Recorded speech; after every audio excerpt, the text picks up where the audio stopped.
வணக்கம்ங்க. உதயம் புதிது சேனலுக்கு உங்களை வரவேற்கிறேன். நான் ஏற்கனவே 2 வீடியோ போட்டிருக்கேன். இப்போ வந்து இந்த ப்ளஸ் இந்த வண்டியை வந்து எப்படி ஓட்டுறது அப்படின்ட்டுன்னு உங்களுக்கு நான் இப்போ சொல்லித்தரலான்னு இருக்கேன். இது வந்து ஹீரோ கம்பெனி. இந்த ப்ளஸ் வந்து நீங்கள் எப்படி யூஸ் பண்ணி எப்படி ஈஸியாக ஓட்டுறது அப்படின்றது தான் இப்போ இந்த வீடியோவை நான் தரப்போகிறேன் உங்களுக்கு. நம்ம வீடியோவை இப்போ தான் நீங்கள் ஃபஸ்ட் டைம் பார்க்குறீங்களா? நம்ம சேனலை வந்து சப்ஸ்கிரைப் பண்ணுங்கள், லைக் பண்ணுங்கள், ஷேர் பண்ணுங்கள், கமெண்ட் பண்ணுங்கள். நீங்கள் பண்ணுற கமெண்ட் ஒவ்வொன்றும் என்னுடைய அடுத்த வீடியோவுக்கு உற்சாகமாக இருக்கும். உங்களுக்கு வந்து என்ன விதமான டவுட்டாக இருந்தாலும் நீங்கள் கமெண்ட் செக்ஷனில் எனக்கு கேட்கலாம். வண்டி ஓட்டுறது வந்து ரொம்ப பெரிய வித்தையெல்லாம் கிடையாது, ரொம்ப சுலபம். முதல்ல நீங்கள் பயப்படாமல் இருக்கணும், அதுதான். இப்போ இந்த ஹீரோ அதாவது இந்த ப்ளஸ் வந்து நீங்கள் எப்படி யூஸ் பண்ணி ஓட்டுறதுன்றதை சொல்லித்தர்றேன். ஒரு சப்ஸ்கிரைபர் கேட்டிருந்தாங்க என்கிட்ட, எனக்கு வந்து ரேசிங் கண்ட்ரோல் வரலை அப்படின்னு சொல்லியிருந்தாங்க. அதனால் வந்து இப்போ நான் தரப்போகிற வீடியோவில் நீங்கள் வந்து அந்த ரேசிங் வந்து நம்ம ஸ்லோ ரேஸ் எப்படி பண்ணி நம்ம வண்டி எப்படி மேனேஜ் பண்ணி ஓட்டுறது, அதை எப்படி கண்ட்ரோல் பண்ணி நம்மளுக்கு வந்து ரைஸ் பண்ணுறது எப்படின்றத பற்றி தான் நம்ம ஃபுல்லாக இன்றைக்கி வீடியோ பண்ண போகிறோம். ஃபஸ்ட்டு இந்த வண்டியோட பேசிக் சொல்லித்தர்றேன், பார்த்துக்கோங்க. இந்த பட்டன் வந்து ஆன் ஆஃப். இது வந்து இந்த மாதிரி ஃபுல்லாக இந்த மாதிரி லெஃப்ட்டில் திருப்பிக்கிட்டு இது வந்து ப்ரெஸ் பண்ணோம்னா இது வந்து சைடில் ஆக்குங்க. இப்போது சைட் ஸ்டாண்டு போட்டிருந்துச்சு அப்படின்னா இந்த மாதிரி ஒரு ரெட் கலர் அலர்ட் காட்டும். அப்படி காட்டிடுச்சுன்னா நீங்கள் வந்து இதை வந்து இப்போ சைடு ஸ்டாண்டு வந்து எடுத்து விட்டீங்க அப்படின்னா இந்த பார்த்திங்களா, இந்த சிம்பிள் வந்து மறைஞ்சிருச்சு. அப்போது நம்மளுக்கு எல்லாமே காட்டும். இது தாங்க ஃபியூலு. நீங்கள் எவ்வளோ வந்து பெட்ரோல் போட்டிருக்கீங்கன்றதை வந்து இது காட்டும். இது வந்து நீங்கள் வந்து நம்ம வண்டியில் வந்து எத்தனை கிலோமீட்டர்ஸ் யூஸ் பண்ணியிருக்கோம் அப்படின்றதும் எத்தனை கிலோமீட்டர்ஸ் வேகத்தில் நம்ம போகிறோம் அப்படின்றதையும் காட்டுங்க. அதே மாதிரி இந்த லெஃப்ட் சைடு பிரேக் தாங்க நம்ம எப்போயுமே யூஸ் பண்ணணும். ரைட் சைடு பிரேக் வந்து நம்ம எப்போயுமே யூஸ் பண்ணக்கூடாது. ஏன்னு சொல்லி கேட்டிங்கன்னா, நம்ம ரைஸ் கொடுக்கும்போது இப்போ நம்ம இந்த பிரேக்கை நம்ம யூஸ் பண்ணுறோன்னு நினச்சிக்கோங்களேன். நம்ம சப்போஸ் இதை இப்படி அமுக்கும் போது கை வந்து தன்னால் இது ரைஸ் ஆகிரும். அப்போ ரைஸ் ஆகிக்கிட்டே பிரேக் வந்து நம்மளுக்கு பிடிக்கும். அந்த மாதிரி ஒரு சில வந்து தப்பு பண்ணுறதுக்கு வாய்ப்பு இருக்குது. அதனால் இந்த பக்கம் இருக்க பிரேக் நீங்கள் பிடிக்காதீங்க.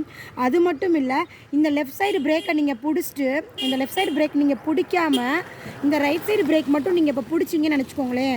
அதாவது ஃப்ரண்ட் டயர் வந்து அப்படியே நச்சுன்னு நின்றும், இந்த பேக் சைடு டயர் வந்து ரோலிங் ஆக ஆரம்பிச்சிடும். அப்போ என்ன ஆகும்னா ஸ்கிட் பண்ணி விட்டு நம்ம கீழே விழுந்துருவோம். அதனால தான் இந்த ஃப்ரண்ட் பிரேக்கு நீங்கள் எப்போயுமே யூஸ் பண்ணக்கூடாது. நம்ம ஃபஸ்ட்டு வண்டி ஓட்ட வந்தோடனே இந்த கண்ணாடி மிரர் வந்து சரி பண்ணிக்கிறணுங்க. பின்னாடி என்ன வருது அப்படின்றத நம்ம பார்த்துட்டு இந்த லெஃப்ட் சைடு வந்து இருக்க பிரேக்கை நீங்கள் வந்து பிடிச்சிக்கிட்டு சாவி ஆன் பண்ணிவிட்டு இந்த பட்டன் வந்து ப்ரெஸ் பண்ணிங்கன்னா வண்டி ஸ்டார்ட் ஆயிரும். இப்போ ஆஃப் பண்ணியாச்சு.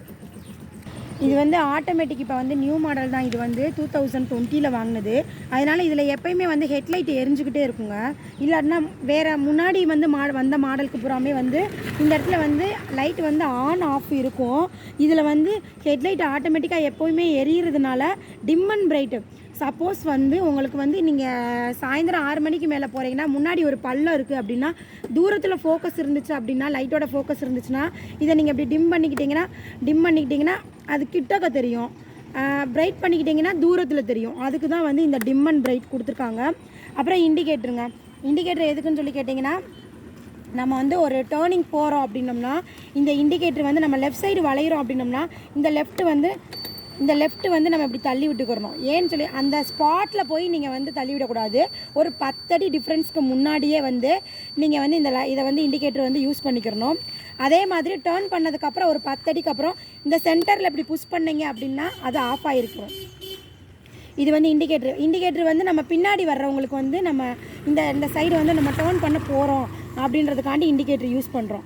ஏன்னா அவங்க வந்து ஸ்ட்ரெயிட்டாக போகிறதுக்காண்டி வருவாங்க. நம்ம எதுவுமே சொல்லாமல் டக்குன்னு சடனாக டேர்ன் பண்ணோம்னா நம்மளுக்கு லெஃப்ட்டில் வந்துட்டாங்கன்னா அப்போ வந்து விபத்தாகிறதுக்கு வாய்ப்பு இருக்குது. அதனால் வந்து இந்த இண்டிகேட்டர் எப்போயுமே யூஸ் பண்ணிக்கோங்க. சப்போஸ் நீங்கள் ரைட்டில் போகிறீங்க அப்படின்னா இந்த விரலை வந்து எப்போயுமே இந்த மாதிரி பொசிஷனாக வச்சுக்கிட்டு இப்படி பொசிஷனாக வச்சுக்கிட்டு இந்த கட்டை விரல் வந்து இந்த இடத்துல யூஸ் ஆகிற மாதிரி, எல்லாத்துக்குமே கட்டை விரல் யூஸ் ஆகிற மாதிரி பிரேக்கை வந்து நம்ம ஓட்டிக்கிட்டே இருக்கும்போது பிடிச்சிக்கிட்டே இருக்கணும்னு அவசியம் கிடையாது. இப்படி வச்சுக்கிட்டு தேவைப்படும் போது பிரேக்குக்கு யூஸ் பண்ணிக்கிறணும்.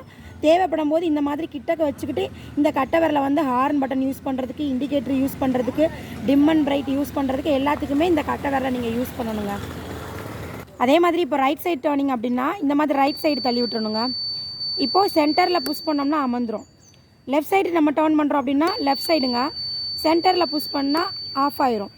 இப்போ இது ஹார்ன் பட்டன். ஓகேங்களா. இது வந்துங்க உங்களுக்கு வந்து நம்ம சோக்கு, இந்த சோக்கு எதுக்கு போடுறோம் அப்படின்னு சொல்லி கேட்டிங்கன்னா, ஹீட் கூலிங்காக இருக்க டயத்தில் வந்து பேட்ரி வந்து ரொம்ப வந்து மழை நேரத்தில் வந்து கூலிங் ஆயிருங்க. அப்போ வந்து இந்த சோக்கு இருக்குது பார்த்தீங்களா, இதை இப்படி போட்டுட்டு நீங்கள் ஸ்டார்ட் பண்ணிங்க அப்படின்னா உங்களுக்கு வந்து வண்டி உடனே எடுத்துடும். எப்போயுமே நீங்கள் வண்டி வாங்கினாலும் சரிங்க, பழைய வண்டியாக இருந்தாலும் சரி, புது வண்டியாக இருந்தாலும் காலையில் எந்திரிச்ச உடனே நீங்கள் கிக்கர் வந்து இந்த இருக்குது, இதுதான் கிக்கரு. இந்த மாதிரி கிக்கர் ஸ்டார்ட் பண்ணிங்கன்னா வண்டிக்கு பேட்ரி லைஃப் கொடுக்குங்க. 2 வருஷம் வர இடத்துல 3 வருஷம் கூட வரும். அதனால் இப்படி யூஸ் பண்ணிக்கோங்க. இந்த சோக் அதுக்கு தான். ஓகேங்களா.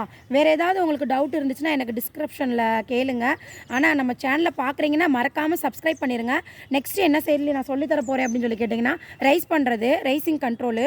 இப்போ நம்ம வந்து வண்டி மூவ் பண்ணிக்கிட்டே ரோட்டில் போய்கிட்டே நான் உங்களுக்கு சொல்லித்தர போகிறேன். அதனால் சவுண்டு கொஞ்சம் கம்மியாக இருந்துச்சுன்னா மன்னிச்சுக்கோங்க. சாவி நான் வந்து ஆன் பண்ணிட்டேங்க.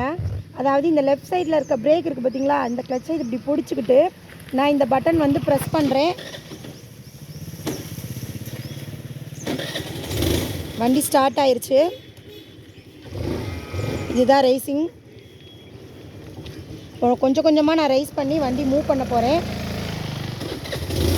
பார்த்துக்கோங்க ரேசிங் கண்ட்ரோல் எப்படின்னா, ஃபஸ்ட்டு வந்து நம்ம 2 காலுமே கீழே வந்து ஊனிட்டு கொஞ்சம் கொஞ்சமாக தான் ரைஸ் பண்ணணும். பார்த்துக்கோங்க இந்த மாதிரி வந்து கொஞ்சம் கொஞ்சமாக நம்ம காலை ஊண்டிக்கிட்டு இப்படியே ரைஸ் பண்ணுறோம். பார்த்துக்கோங்க. இந்த ரைஸ் பண்ணுறேன், க்ளோஸ் பண்ணுறேன், ரைஸ் பண்ணுறேன், க்ளோஸ் பண்ணுறேன். நீங்கள் பிகினர்ஸாக இருந்தீங்க அப்படின்னா, இப்போ தான் பழகுறீங்கன்னா ஈவனாக வந்து ரைஸ் கொடுக்கணும். இந்த மாதிரி லைட்டாக கொஞ்சம் ரைஸ் பண்ணுறேன், க்ளோஸ் பண்ணுறேன். இப்போ ரைஸ் பண்ணுறேன், க்ளோஸ் பண்ணுறேன். அப்போது இந்த ரைஸ் பண்ணுறது வந்து ஈவனாக வந்து ஓரளவுக்கு ஒரு மிடில் பாயிண்ட்டு பார்த்தீங்களா. என்னுடைய இந்த மூட்டு பார்த்திங்கன்னா ரொம்ப தூரம் வந்து போகவே இல்லை. அதாவது அந்த இடத்துலையே ஒரு பாயிண்டில் தான் ரைஸ் பண்ணுறேன், க்ளோஸ் பண்ணுறேன், ரைஸ் பண்ணுறேன், க்ளோஸ் பண்ணுறேன். சரிங்களா. இப்போ ரைஸ் பண்ணுறேன், க்ளோஸ் பண்ணுறேன். இந்த மாதிரி நீங்கள் காலை தொங்க போட்டுக்கிட்டே இப்படியே ரைஸ் பண்ணிவிட்டு க்ளோஸ் பண்ணிக்கிட்டே இருந்தீங்க அப்படின்னா கொஞ்சம் நேரத்தில் வந்து இந்த ஹெட்டு ஆடாமல் உங்களுக்கு ஓரளவுக்கு ஸ்டடியாக வந்துடும். இந்த ரைசிங் கண்ட்ரோல் எப்படின்னு சொல்லி கேட்டிருந்தீங்க இல்லையா, அதுக்கு தான் இந்த வீடியோ பண்ணுறேன். பாருங்கள் என்னுடைய கையை மட்டும் பாருங்கள். ரைஸ் பண்ணுறேன், க்ளோஸ் பண்ணுறேன், ரைஸ் பண்ணுறேன், க்ளோஸ் பண்ணுறேன், ரைஸ் பண்ணுறேன், க்ளோஸ் பண்ணுறேன். அதே மாதிரி ஹெட்டை டைட்டாக பிடிச்சிக்கிட்டு, இல்லாட்டினா ஹெட்டு ஆடும். இப்போ ரைஸ் பண்ணுறேன், க்ளோஸ் பண்ணுறேன். ஓகேவா. இப்போ எனக்கு ஓரளவுக்கு ஸ்டடியாக வந்துருச்சுங்க. கொஞ்சம் நேரம் நான் ப்ராக்டிஸ் பண்ணுறேன் அப்படின்னா எனக்கு வந்து ஓரளவுக்கு வந்து ஓகே அப்படின்னதுக்கப்புறம் இப்போ இன்னும் கொஞ்சம் ஜாஸ்தி கூட்டுறேன். திருப்பி இந்த காலை தூக்கி மேலே வச்சுக்கிட்டு இப்போ வந்து ஈவனாக போகுதுங்க. இவ்வளோ தாங்க, ரொம்ப சிம்பிள்.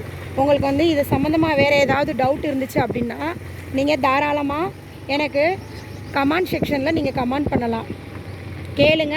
உங்களுக்கு வந்து என்னால் முடிஞ்ச உதவி நான் எல்லாத்தையுமே கண்டிப்பாக செய்வேன். நன்றிங்க.